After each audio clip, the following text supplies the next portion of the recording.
지금 갖가지 꽃들이 피고 있죠. 개나리, 유채, 벚꽃, 심지어 목련까지 피어 있습니다. 자, 그런데 꽃이 제일 먼저 피는 곳이 어디일까요? 예, 답을 아시고 하시는지 모르고 그러시는지 모르겠는데 꽃이 제일 먼저 피는 곳은 내 마음입니다. 내 마음 언제나 꽃이 피어 있죠. 예, 그 가운데서 꽃이 피었다가 금방 사라져버리는 꽃이 있습니다. 무슨 꽃일까요? 예, 웃음꽃입니다. 웃음꽃은 금방 피었다가 금방 사라집니다. 자, 오늘도 우리 옆으로 분 보시고 축복하십시다. 예수님의 보배로운 꽃입니다. 네, 그래서 꽃 향기가 오늘 넘칩니다. 네. 우리 인생을 다 알고 사는 사람은 한 사람도 없습니다. 인생의 결과를 알고 사는 사람도 한 사람도 없습니다. 그냥 살아가다 보니까 되어지더라 하는 것은 은혜를 모르는 진화론 자들이 하는 겁니다. 그들은 모든 것이 시간이 걸리면 저절로 해결되어진다고 생각하는 사람들이에요. 성경도 하나님의 은혜의 관점이 아니라 그런 인간 중심의 관점에서 봅니다. 그러나 하나님의 은혜를 아는 사람은 그렇게 말할 수가 없습니다. 하나님이 하시지 않으면 어떤 일도 일어나지도 않고 우리 인생에 되어지는 일이 하나도 없습니다. 성경은 분명하게 말씀하시죠. 우리의 머리털까지도 다 헤아리고 오늘도 우리를 지켜보시는 그 하나님의 손길이 있기에 우리가 오늘도 하나님의 은혜 가운데서 사는 삶이 복 있는 삶이고 기쁨의 삶인 줄로 믿습니다. 그래서 우리는 하루를 살아가면서 오늘이라는 이 시간을 하나님의 은혜의 시간 속에서 우리는 살아갑니다. 그냥 주어진 24시간이 아니에요. 3월이 지나고 4월이 됐는데 그냥 우리가 인생을 살아가지 않습니다. 다 목적이 있고 가치를 추구하면서 살아갑니다. 그렇기 때문에 오늘이라는 이 시간은 어제보다도 더 나은 오늘이라는 시간이 되어지기를 기대하면서 살아가는 거죠. 요즘 인생살이가 얼마나 힘들고 어렵습니까? 나라 살림도 그렇고 집안 경제 살림도 그렇고 직장 형편도 그렇고 어느 것 하나 넉넉한 것이 없습니다. 여유 있는 것이 없습니다. 그래서 이럴 때일수록 우리는 더욱 하나님의 도우심을 바라고 하나님의 은혜를 보고 살아가지 아니할 수가 없는 거지. 그래서 인생은 수수께끼입니다. 실력이 있다고 해서 다 되는 것도 아니고요. 인생은 뭔가 부족하다고 해서 못하는 것도 없습니다. 하나님이 은혜를 베풀어 주시면 영 못할 사람이 오히려 더 잘 되는 경우가 있습니다. 그래서 인생은 신비입니다. 인생은 누구 손에 들어지느냐에 따라서 그 인생이 흥할 수도 있고 망할 수도 있습니다. 잘 될 수도 있고 못 될 수도 있습니다. 우리는 누구나 다 복받기를 원하고 더 잘 되기를 원하는 마음은 똑같을 겁니다. 자녀가 잘 되기를 원하는 마음은 부모 입장에서는 똑같은 거예요. 교회가 잘 되기를 바라고 성도가 잘 되기를 바라는 목사의 입장에서는 똑같습니다. 그래서 어쨌든지 우리는 잘 되기를 원합니다. 요즘 아이들한테 아주 간단합니다. 예배를 어떻게 드리지? 그러면 잘 드려야 됩니다. 답은 나와 있습니다. 알고 하는지 모르고 그러는지. 우리 인생을 어떻게 사는 것이 가치 있는 삶일까요? 잘 살아야 됩니다. 뭐 살고 싶은 사람은 한 사람도 없습니다. 한 번밖에 살지 못하는 인생이야 어떻게 해서든지 잘 살고 싶은 거죠. 그래서 우리는 노력하고 애를 쓰고 수고하면서 우리가 추구하는 것을 얻기 위해서 그렇게 살아갑니다. 이 삶이라는 것이 얼마나 중요한 거예요. 죽기 위해서 사는 사람은 한 사람도 없습니다. 어떻게 해서든지 잘 살아보려고 한때 우리나라가 그랬죠. 잘 살아보세. 노래도 불렀습니다. 그 잘 살아보세가 좀 더 내용이 있는 참살이였다면 얼마나 좋았을까요? 그래서 진정으로 가장 가치 있는 삶, 가장 복된 삶, 가장 본질적인 삶, 그 삶을 어떻게 살아야 되는가? 그것이 우리 인생의 수수께끼입니다. 우리 자녀의 인생의 문제를 우리가 해결해 줄 수가 없고 인생의 수수께끼를 우리가 스스로 풀어갈 수가 없습니다. 그래서 오직 우리의 모든 것을 풀어주실 유일한 분은 하나님밖에는 없습니다. 그 하나님이 오늘도 우리의 인생을 주관해 주시고 우리의 삶을 열어주실 때 우리의 삶의 수수께끼가 풀리고 우리가 주님을 만나는 복된 예배가 되시기를 주님의 이름으로 축복합니다. 인생은 스토리입니다. 한편의 드라마고 한편의 또한 삶의 열매요 고백입니다. 오늘 우리가 함께 읽은 말씀은 로마 교회의 편지 형식으로 들려진 하나님의 말씀이죠. 사도 바울이 직접 세운 교회가 아닙니다. 그리고 그가 할 수만 있으면 로마서 1장 16, 17절에 내가 로마에 있는 교회의 성도들에게도 복음 전하기를 원한다. 그런 간절한 소원을 담아서 그가 편지 형식으로 하나님의 말씀을 전하고 있습니다. 직접 갈 수가 없기 때문에. 그래서 1장부터 11장까지는 어떻게 구원을 받았는가? 그것이 수수께끼라는 거죠. 우리 인생을 알고 사는 사람은 한 사람도 없는데 우리 중에 구원받을 줄 알고 산 사람은 한 사람도 없을 겁니다. 도무지 알 수 없는 거예요. 하나님의 역사지. 구원은 신비고 구원은 하나님의 은총이고 선물입니다. 그래서 12장 1절에 그러므로 우리가 어떻게 구원을 받았는가? 1장부터 8장이 더 핵심적인 말씀이고 9장부터 10장은 유대인들에게 하나님의 비밀이 전파되어지는 것입니다. 그리고 이제 그러면 구원받은 사람은 어떻게 살 것인가 하는 그것이 오늘 우리가 함께 읽었던 12장 1절부터 16장까지 계속되어지는 말씀입니다. 그러면 우리는 어떻게 살아야 되는가? 그것이 가장 중요한 말씀이죠. 사람은 누구나 후회하지 않는 인생을 살기를 원합니다. 자, 12장 1절 우리 같이 읽습니다.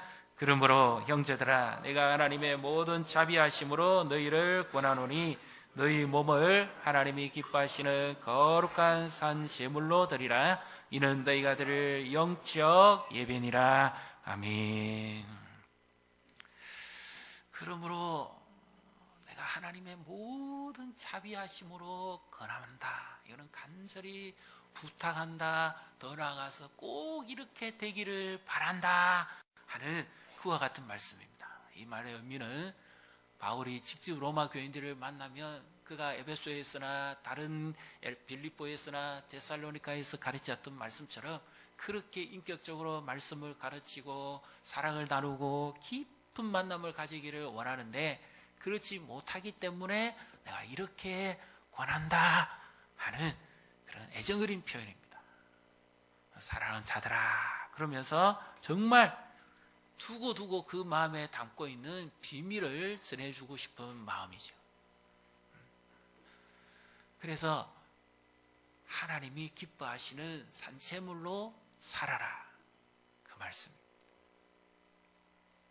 우리는 이 말씀을 잘 알고 있습니다. 이 말씀을 조금만 초신자나 안티적인 반응을 가진 사람들, 요즘 기독교에 대해서 많은 분들이 안티적인 반응을 가지잖아요. 그런 분들 입장에서 생각해 보면 이 말씀이 어떻게 이해되겠어요? 아니, 산제물은 뭐예요? 사람을 살아서 바치는 거잖아요. 산채로 바치는 거 아닙니까? 그러면 이건 뭡니까? 인신제사입니다. 하나님 구약 성경에 가장 싫어하는 그 민족이 자기 아들을 불에 집어 던지는 바로 그와 같은 우상을 극히 심하게 숭배하는 자들이잖아요. 근데 하나님이 왜 이 산채물을 드리라 그럽니까? 그것도 잘 보셨는지 모르겠습니다. 무엇을 산채물로 드리라는 거죠? 너희 몸을. 그 몸을 산채물로 드리면 구약의 성경은 하나님이 거룩한 짐승을 선택하셔가지고 잡아서 죽여서 제물로 드리지요. 그리고 제단에 피를 뿌리고 하나님 앞에 제사를 드릴 때 하나님이 응답하시고 그들의 죄를 사해 주시고 그리고 그들을 만나 주시잖아요. 그들을 축복하십니다. 그런데 제물로 드리려는데 짐승을 드리는 것이 아니라 우리의 몸을, 구원받은 자의 몸을 하나님께 산제물로 드리라니요. 그럼 이거는 인신제사 아닙니까? 여러분 아시겠어요? 이 의미를? 그럼 하나님이 은혜로운 분 같으면, 그렇게 자비로운 분 같으면 죽을 수밖에 없는 형편에 있는 사람도 하나님은 살려주셔야 하나님의 자비가 풍성하지요. 그래야 하나님의 은혜가 더 풍성하지 않습니까?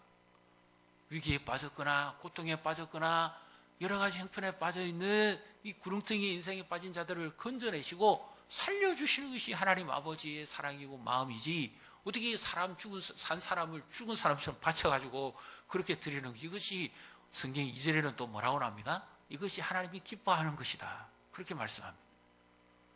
그럼 이거는 완전히 뭔가 좀 다른 거 아닌가요? 제주도에 가면 김능사굴이라고 있습니다. 여기는 옛날에 그 마을에 큰 구렁이가 살았는데, 그 구렁이가 내려와서 마을의 사람들을 괴롭히니까 마을에서 이 구렁이의 괴롭힘을 피하기 위해서 15살에서 16살 때는 처녀를 제물로 바쳤습니다. 살아있는 제물로. 그리고 구렁이가 그걸 받아먹고는 이제 굴 속에서 살고 그 마을을 괴롭히지 않았다는 거예요. 그런데 1년에 한 번씩 꼭 그랬다고 그럽니다. 여기 이거는 완전히 산제물로 바치라는 거 아니에요. 어떻게 살아있는 사람이 살아있는 상태에서 제물이 될 수가 있습니까? 이것은 도무지 있을 수 없는 이야기입니다. 이거는 도무지 이해가 안 됩니다. 특히 로마 사람들은 더더욱 이해가 안 되는 겁니다. 그리스 로마 신화에 빠져있는 그들은 도무지 이거는 할 수도 없는 일입니다. 그런데 왜 오늘 말씀에서 그렇게 만나기를 원하고 소원하고 바라기를 원하는 그가 편지 형식이라고 하지만은 하나님의 말씀을 전하면서 너희 몸을 하나님이 기뻐하시는 거룩한, 그것도 구별된 산제물로 드리라 그러는 말씀입니다. 하나님께서 정말 우리의 인신제사를 원하실까요?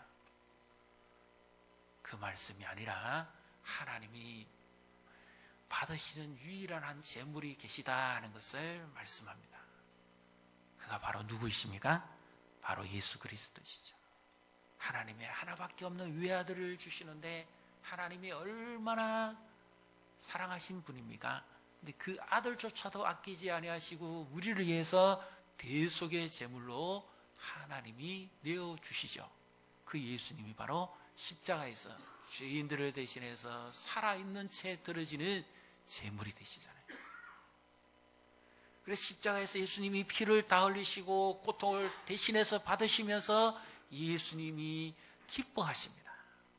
아니, 이것이 어떻게 기쁨이 됩니까? 이거는 가슴 치고 땅을 치고 통곡할 일이죠. 예를 들면 이렇게 말씀드릴 수가 있어요. 우리가 요즘 돌잔치 많이 하잖아요. 아이가 1년 동안 건강하게 자라고 또 지혜롭게 자라고 총명하게 자라서 감사해서 돌잔치를 하는데, 사실은 아기에게는 그날이 기쁨의 날이고 최고의 즐거움의 날입니다. 그런데 그 아기를 낳은 어머니는 그날은 어떤 날이죠? 1년 전에는 사실은 죽음의 고통을 느끼는 날이에요. 육체가 찢어지고 피를 흘리고 생명을 출산하기 위해서 정말 죽음의 고통을 느끼면서 경험했던 바로 그 날입니다. 출산의 날, 해산의 날이잖아요. 그래서 1년에 사실은 돌잔치를 하고 생일잔치하고 그 아들, 자녀들은 축하를 해주는데, 사실은 그렇게 애를 쓰고 수고하고 난 그 엄마는 어떻게 돼요? 아무런 위로도 없고 선물을 사실상 엄마한테 줘야 되잖아요. 그렇지 않습니까? 그 여인의 희생과 그 수고는 바로 그 집안의 제물이 되는 거죠. 살아서 제물이 되지 않습니까? 자녀를 위해서 산채로 드려지는 제물이나 마찬가지잖아요. 외로움과 힘듦과 고달픔과 아픔을 다 견디면서 제물이 되잖아요. 그 어머니의 그 위대함과 숭고한 희생이 있기 때문에 가정이 서게 되는 거잖아요. 이것이 바로 가정에서 여인으로서의 드려지는 제물인 겁니다. 이와 똑같습니다. 하나님께서 한 재물을 선택하셔서 죽을 수밖에 없는 죄인들을 건져내시는데, 예수님은 죽어가시는 그날이 최고의 고통이요, 아픔이요, 정말 육체적으로 보면, 인간적으로 보면 정말 가장 비참한 날입니다. 그런데 예수님은 십자가에서 그 십자가를 지시기를 얼마나 기뻐하셨는지 모릅니다. 왜 그렇습니까? 자신은 죽어가시면서도 죄인들이 죄를 용서받고 구원받고 하나님의 자녀로 거듭나는 것을 바라볼 때 예언의 해산의 수고와 똑같이요, 그와 같은 구원의 기쁨을 우리에게 주시기 위해서 예수님이 대속의 제물이 되신 거죠. 죄가 없으신 상태로. 그래서 우리가 그 십자가의 은혜를 생각하고 그 감격을 생각해 볼수록 사실은 누가 죽어야 되죠? 내가 죽어야 되지 않습니까? 태중의 생명이 엄마가 그런 죽음의 고통을 겪지 아니하면 사실은 아기가 죽게 되죠. 그래서 그 예수님의 그 십자가의 능력이 바로 우리를 건져내고 구원에 이르게 하신 거죠. 그래서 그 예수님이 산 제물로 바쳐졌지 않습니다. 하나님의 미랄처럼, 하나님의 미랄이 땅에 떨어져 썩으면 많은 열매를 맺고 썩지 아니하면 하늘 그대로 있느니라. 예수님 말씀하신 것처럼 자신은 그렇게 제물이 되어서 하나님 앞에 바쳐진 거죠. 그것을 사도 바울이 부활하신 예수님을 만나고 그의 인생의 가치와 철학과 사상이 변화됐습니다. 인생의 진정한 가치를 어디에 두고 사느냐, 어떻게 사는 것이 가장 복 있는 삶이 될 것인가, 그것은 바로 제물이 되는 것. 예인이 제물이 되는 것처럼 교회에서 하나님 앞에서 제물로 떨어지는 자, 아무 말이 없습니다. 힘들고 어려워도 인내하고 감당하고 묵묵하게 충성하시는 분이 바로 제물이죠. 그런 희생과 승진과 수고를 통해서 많은 사람들이 위로를 받고 힘을 얻고 용기를 얻게 되는 겁니다. 그래서 바울이 자기의 삶을 다 바쳐서 결혼도 하지 아니하고, 그래서 그의 인생 전체를 예수님께 바치는데 마치 무엇처럼 바칩니까? 제물처럼 바친 겁니다. 그래서 바울이 디모데후서 4장에 보면 디모데에게 편지할 때 이와 같은 말씀을 하죠. 내가 관제와 같이, 또는 요즘 번역으로는 전제와 같이 이 제물 위에 떨어지는 마지막 포도주 한 방울처럼 내 생명의 기약이 다 끝나간다는 거죠. 그래서 자신의 삶을 하나님 앞에 제물로 드렸다는 겁니다. 바울이 예수님 만나기 전에는 지식도 출중했고 그 시대에 부럽이 없는 모든 것을 갖춘 자였습니다. 그런데 그가 성공했습니까? 실패했습니다. 살인자였죠. 교회를 핍박하는 자였죠. 하나님과 원수된 자였죠. 이 로마서 전장에 나오는 모든 하나님과의 잘못된 관계를 이야기할 때마다 누구를 깨달았을까요? 자기 자신을 돌아봤습니다. 내가 예수 믿기 전에는 하나님과 원수되었던 자예요. 하나님의 진노를 받을 일만 골라서 한 죄인이라는 겁니다. 그런 그가 하나님의 은혜를 받아서 예수님을 구주로 믿고 주님으로 섬기는 그 순간 그의 인생의 가치가 바뀌었다는 겁니다. 그렇게 주님만을 위해서 살아온 그의 재물됨이 얼마나 하나님 보시기에 영향력 있고 아름다웠느냐 하는 것에 관해서 그가 비로소 깨달았던 겁니다. 그래서 로마교회 성도에게, 오늘 우리 금산고은교회 성도에게 바울이 편지를 쓴다면 뭐라고 할까요? 하나님의 자비하심을 따라 권하는데 어떻게 살아라고요? 네, 제물이 되십시오. 옆에 분 보시고 축복하십시다. 하나님께 제물이 되십시오.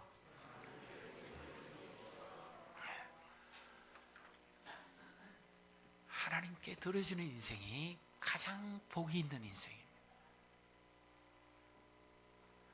바울은 도무지 이렇게 쓰임받을 수 있는 자격이 없는 사람이었잖아요. 죄인 중에 괴수였지 않습니까? 그런 그가 하나님의 자비를 경험하고는 내가 이렇게 변화되었습니다, 내가 이런 삶을 살고 있습니다 하는 것은 얼마나 놀라운 하나님의 은혜요 자비하심입니까? 바울 자신도 자기가 이런 결과의 삶을 만들어낼 줄을 생각지도 못했습니다. 우리도 마찬가지죠. 우리가 인생을 살아가는 것 같지만 우리 인생의 결과가 어떻게 만들어질지 알고 사는 사람은 한 사람도 없습니다. 그러나 하나님께 드려지니까 내가 생각하고 내가 추구하고 내가 원했던 삶보다 하나님이 훨씬 더 풍성하고 훨씬 더 값진 삶으로 하나님이 만들어주신 거죠. 직장에서도 헌신하는 사람은, 재물이 되는 사람은 마치 바보 취급당할 거예요. 어제같이 살기 어렵고 힘든데 직장에서 누가 그렇게 몸을 바치고 애를 쓰고 수고하려고 합니까? 아무도 하려고 하지 않습니다. 그런데 우리 그리스도인은 예수님이 재물이 되신 것을 알고 사는 그리스도인은 직장에서도 이와 같이 헌신하며 몸을 바쳐서 살아야 된다 하는 것이죠. 그것이 2절에 나옵니다. 2절도 보겠습니다. 같이 읽습니다. 너희는 이 세대를 본받지 말고 오직 마음을 새롭게 함으로 변화를 받아 하나님의 선하시고 기뻐하시고 온전하신 뜻이 무엇인지 분별하도록 하라. 아멘. 이 세대는 이 세상의 가치를 추구하고 따라 사지 말아라 그 말이죠. 왜? 하나님의 자비를 경험하고 살았다면, 하나님의 은혜를 경험하고 살았다면 이제는 그렇게 살지 말고 예수님이 제물이 되신 것처럼, 바울이 제물이 된 것처럼 그렇게 그리스도인의 삶의 제물로서 살아가는 겁니다. 그래서 우리가 몸을 바쳐 헌신할 것이 교회고 직장이고 가정이죠. 직장에서도 다니엘처럼 그렇게 하나님 앞에 늘 항상 예배드리는 연장선에서의 삶을 사는 것이, 이것이 영적인 예배, 바로 합당한 삶이다 그 말씀입니다. 그래서 어떤 직장이 완전 경제가 자본이 없어서 바닥이 나고 도산지경에 이르렀는데 어떤 사람들이 함께 뜻을 같이 해서 모아서 그 직장을 살려보기 위해서 애를 쓴 결과 엄청나게 좋은 결과를 맞이하는 경우가 있습니다. 제대로 받지도 아니하고 월급을, 그리고 다른 혜택도 누리지도 아니하면서 그렇게 열심히 일한 결과 엄청난 좋은 결과를 얻어서 기감이 되는 경우가 있죠. 직장에서 재물이 된 사람들 아닙니까? 그렇다면 우리 그리스도인은 우리의 몸을 하나님 앞에서 예배하는 것처럼, 그런 산재물이 된 것처럼 직장에서도 그렇게 살아라고 그렇게 권면하는 겁니다. 이것이 바로 우리가 교회에서만 드려지는 예배가 아니라 직장에서 드려지는 합당한 삶의 예배라는 겁니다. 그리스도인은 세속의 가치를 따라 사는 사람이 아니라 하나님의 말씀의 가치를 따라 사는 사람이고, 그렇게 살아갈 때에 재물이 되어진다 하는 겁니다. 어떻게 그렇게 가능할까요? 말씀 앞에서 자신이 은혜를 경험해야 됩니다. 그냥 여인이 억지로 희생하려고 하면 얼마나 힘듭니까? 남편을 위해서, 자녀들을 위해서, 가족을 위해서 희생하고 헌신이 되는데 그것의 보람을 기뻐하면서 하지요. 이와 같이 하나님의 은혜를 받으면 우리의 내면이 풍성해집니다. 기쁨으로 충만하게 되는 거죠. 요즘 분노에 찬 사람들이 얼마나 많습니까? 요즘은 원하는 대로 되어지지 않으면 사람들이 분노에 차서 상대방을 대하는 거죠. 그런데 하나님의 은혜를 받으면 그 분노가 사라지고 마음이 평안해지고 기쁨이 충만합니다. 그래서 억지로 죽는 것이 아니라 그 은혜의 말씀 앞에 내 자신이 저절로 제물이 되는 거죠. 이것이 하나님이 기뻐하시는 지혜로운 삶이라는 겁니다. 세상 사람들은 머리를 짜내고 그렇게 살면서 살아가는데 하나님의 말씀 앞에 은혜를 경험하며 살며 하나님이 은혜를 주시기 때문에 그렇게 내 몸이 하나님 앞에 구별되어지는 예배자의 삶의 연장선에서 살아가기 때문에 나 한 사람을 통해서 직장이 회복되어지고 나 한 사람을 통해서 직장이 살아나고 나 한 사람을 통해서 직장이 예수 그리스도의 복음이 전파되어지고 하나님 나라가 임하게 되는 줄로 믿습니다. 그렇게 살아가는 겁니다. 이것이 얼마나 귀중한 삶이냐는 거죠. 예수님이 직장에 가서 내 대신 사신다며 어떻게 사시겠느냐. 가정도 마찬가지입니다. 하나님 앞에 예배를 드리고 그렇게 살았다면 가정에서도 만약에 예수님이 우리 가정에 오셔 사신다면 어떻게 사시겠습니까?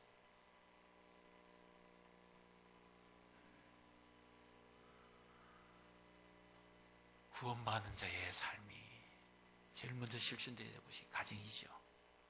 그래서 은혜 받았다, 정말 변화되었다, 누가 인정해 줄까요? 가족이 먼저 인정해 줍니다.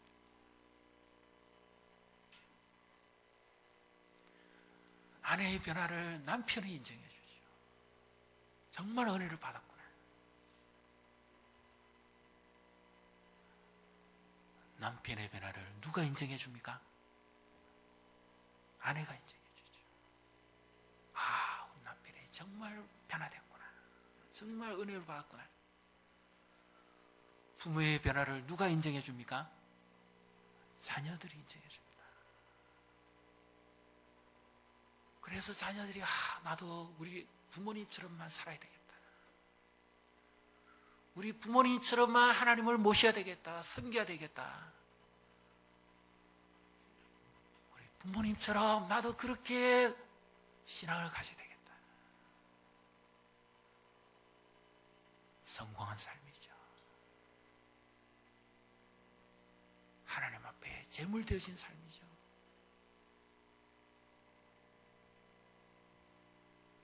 이것보다 더 귀한 복이 어디 있습니까? 그리고 교회 안에서도 우리가 닮아갈 분이 많은 교회가 복이 있는 교회입니다. 나도 저처럼만 되면 좋겠다. 우리 장로님처럼만, 우리 근사님처럼만, 집사님처럼만. 그렇게 하면 되겠다. 저 선생님처럼. 그래서 우리가 여기저기서 서로 닮아가는 꼴이 되고 그 예수님을 모델로 삼아서 그렇게 믿음으로 살아가는 교회가 되기를 주님의 이름으로 축복합니다. 그래서 우리 한 사람 한 사람이 우리가 서 있는 곳에 제물이 되어질 때 주님이 우리를 돌아서시는 거죠. 그것이 얼마나 하나님 앞에 기쁨이고 복이겠습니까? 자, 2절입니다. 같이 읽습니다. 너희는 이 세대를 본받지 말고 오직 마음을 새롭게 함으로 변화를 받아 하나님의 선하시고 기뻐하시고 온전하신 뜻이 무엇인지 분별하도록 하라. 아멘. 이렇게 사는 것이 하나님이 얼마나 기뻐하시는 것이냐. 이렇게 사는 것이 얼마나 하나님이 원하시는 것이냐. 그런 한 사람을 통해서 하나님의 능력이 나타나고 그런 한 사람을 통해서 하나님의 복음이 전파되어진다는 거죠. 그래서 복음은 말로서도 전해야 돼요. 현장에 갔어도 실제적으로 우리의 복음을 전해야 됩니다. 그러나 또 한편 가장 복음이 완전해지기 위해서는 삶 속에서도 삶을 통해서 복음을 전해야 됩니다. 어느 한쪽으로 치우치면 안 돼요. 내가 삶 속으로만 복음을 전하지 아닙니다. 그것이 되어지기 위해서는 먼저 내가 사람들을 만나서 현장에 나가서 복음을 전해야 돼요. 왜? 내 변화된 모습을 말로써 나를 변화시켜 주신 그 예수님을 전해야 되죠. 그와 동시에 내 삶을, 제물이 된 내 삶을 보여주는 겁니다. 이 사람은 정말 예수쟁이구나. 이 사람은 정말 변한 사람이구나. 말과 삶으로서 보여줄 때 비로소 복음이 완전해지는 줄로 믿습니다. 그래서 우리는 전도자입니다. 어떤 분이 그러대요. 우리 얼굴은 전도지라고. 옆에 분 한번 보십시오. 전도지가 어떻습니까? 걸작품. 은혜를 먹으면 꽃입니다. 나는 인생이 답답해 죽겠고 정말 힘들어 죽겠는데 저분은 뭐가 그리 좋아서 저래 싱글벙글 웃고 사는지 모르겠다.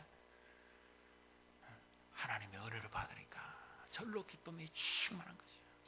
옆에 분 보시고 축복하십니다. 뵐 때마다 은혜가 됩니다. 그렇습니다. 그래서 우리는 지금 사순절입니다. 예수님의 고난을 깊이 묵상하면서 그 주님의 은혜를 바라볼 때입니다. 그리고 이제 다음 주 종료주일이고 그 다음에 특별 새벽 기도도 있습니다. 그래서 우리가 다 부족하지요. 오늘 이 말씀은 사실 저를 두고 하는 말. 부족한 점 많지요. 예수님 닮아가려고 하니까 얼마나 부족합니까? 부끄럼도 많습니다. 그래서 우리가 우리 힘으로 안 되기 때문에 하나님 은혜를 사모하고 우리가 한 가지만이라도 이번 고난 주간에 은혜를 경험해서 고칠 수 있다면 우리는 하나님 앞에 드리는 제물이 될 줄로 믿습니다. 그리고 우리 가족들, 내가 늘 그렇게 기도하고 전도하기를 원하는데 그동안 뜻을 이루지 못했다 할지라도 내 삶이 변화되어진 모습을 보면 그들이 변하고 주께로 돌아오게 되는 줄로 믿습니다. 하나님의 은혜를 받으십시오. 그래서 하나님께서 기뻐하시는 생명들을 주님 앞으로 인도하고 나를 봐라, 나를. 저기 가덕도 가면 어느 그 아내분은 예수님은 나름대로는 잘 믿을 분 같아요. 그렇게 정말 죽은 듯이 지냈습니다. 그런데 하나님께서 은혜를 주셔가지고 그렇게 뭐라고 그래야 될까요? 아주 좀 남성이지만 남편이 성격이 보통이 아닙니다. 그런 그가 마침내 예수님께로 돌아옵니다. 그리고 그의 인생이 완전히 변화되니까 완전히 맨날 안 좋은 소문이 나던 그 집이 갑자기 소문이 변했어요. 어느 날 그 마을 전체로 이 집에 소문이 납니다. 야, 저 집처럼만 되면 좋겠다.